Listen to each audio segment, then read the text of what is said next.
देखो, सबसे पहले तो मेरे लिए कोई शॉकिंग चीज़ नहीं, क्योंकि पिछले 1 साल से मैं चीज़ें झेल रहा हूँ। नाडा ने एक बार बीच में मुझे बहाल भी कर दिया था। जो नाडा ने पैनल बनाया था उसमें मैंने इन चीज़ों का जवाब दिया था और उन्होंने बहाल कर दिया था, लेकिन दोबारा से एक पैनल बना के दोबारा से ये चीज़ें करके दोबारा 4 साल का बैनर भी लगाया है।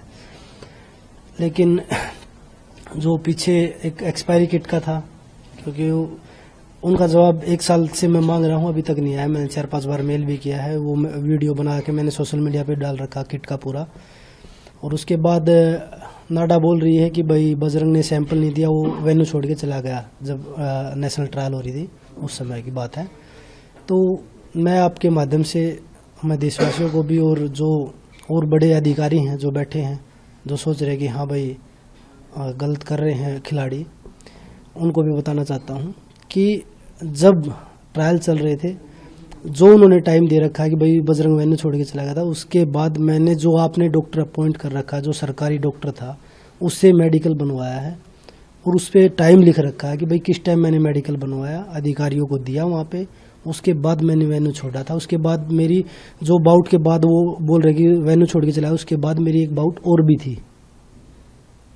तो पहली चीज़ तो आप बीच में सैंपल लेने के लिए नहीं आ सकते किसी खिलाड़ी, क्योंकि 20 से 30 मिनट मिलती है हमें। उस समय हम अपनी बाउट की प्रिपरेशन करेंगे, लड़ने के लिए तैयार होंगे, या हम डोप सैंपल देंगे। तो इतिहास में अब तक किसी भी ऐसे बीच टूर्नामेंट में आप किसी का डोप नहीं ले सकते। बाउट खत्म होने के बाद आप डोप टेस्ट ले सकते हैं। लेकिन मेरे ऊपर जो नाडा ने आरोप लगा रखे हैं वो ये लगा रखे कि वेन्यू छोड़ के चला गया था बजरंग, भाग गया था, चला नहीं गया, भाग गया था। तो मैं आपके माध्यम से, मीडिया के माध्यम से ये बोलना चाहूँगा कि पूरे देश के सामने जो सैंपल लेना चाहे, जहाँ पे सैंपल लेना चाहे, बजरंग देने के लिए तैयार है। क्योंकि उनके पास तो बड़ी बड़ी वो पीछे तक का देख लेते हैं कि इसने स्टेरॉइड लिया है या नहीं लिया है। तो वो जहाँ पे बोलेंगे पूरे देश के सामने देने के लिए तैयार हूँ। लेकिन आज भी वही सवाल है कि जो एक्सपायरी किट लेके आए थे उसका जवाब मुझे आज भी चाहिए है। पहली चीज़ तो मैंने उनको मना नहीं किया। दूसरी चीज़, वो बोल रहे कि भाई वो एक्सपायरी किट पहले सैंपल में थी, कि भाई हम दिसंबर में आए थे, उस समय वो एक्सपायरी किट थी। उसका जवाब आपने दिया? अभी तक नहीं दिया। मैंने 4 मेल कर चुका हूँ, 4 से 5, एग्जैक्ट मुझे याद नहीं 4 मेल किए हैं या 5 किए हैं, लेकिन मैं उनको 4 से 5 मेल कर चुका हूँ कि भाई आप मुझे इसका जवाब दीजिए। दूसरी चीज़, जो आपने आरोप लगाया कि बजरंग वेन्यू छोड़ के भाग गया है, वो मेरे पास टाइम के साथ प्रूफ है कि भाई मैं वेन्यू में ही था। उसके बाद मैंने मेडिकल बनवाया है, उसके बाद मैंने अधिकारियों को मेडिकल दिया है अपना कि भाई नेक्स्ट बाउट जो है 20 मिनट बाद थी, वो बाउट मैं नहीं खेल पाऊँगा, मेरे डॉक्टर ने मना कर दिया था।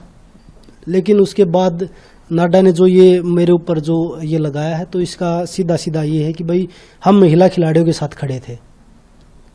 इसमें सरकार इन्वॉल्व है, क्योंकि सारी एजेंसियां सरकार के अधीन आती है। जो बड़ी बड़ी है तो नाडा छोटी सी एजेंसी है।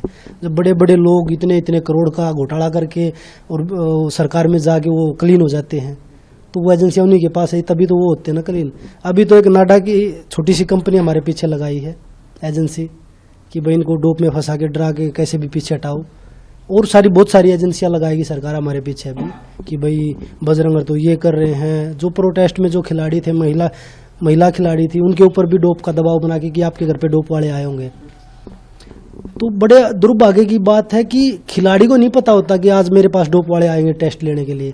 लेकिन जो जिस आदमी के खिलाफ हम लड़ाई लड़ रहे थे, ब्रजभूषण के खिलाफ, उनके लोगों को ये पता कि आपके घर पे आज डोप वाले आए होंगे, आपको डोप से बचना है तो आप ध्यान रखिए, आप पीछे हट जाइए। तो आप पूरी तरह से इस बात को ये कह रहे हैं कि हम पूरी राजनीतिक साजिश है? बिल्कुल राजनीतिक साजिश है। मैं पूरे देश के सामने बोल रहा हूँ कि जहाँ पे आए वहाँ पे सैंपल लेके जाए, चाहे वो किसी भी टाइम आए, 10 बार आना चाहे 10 बार आके सैंपल लेके जाए, प्रॉपर किट होनी चाहिए और पूरे देश के सामने दिखाए कि भाई ये खिलाड़ियों ने क्या खाया है।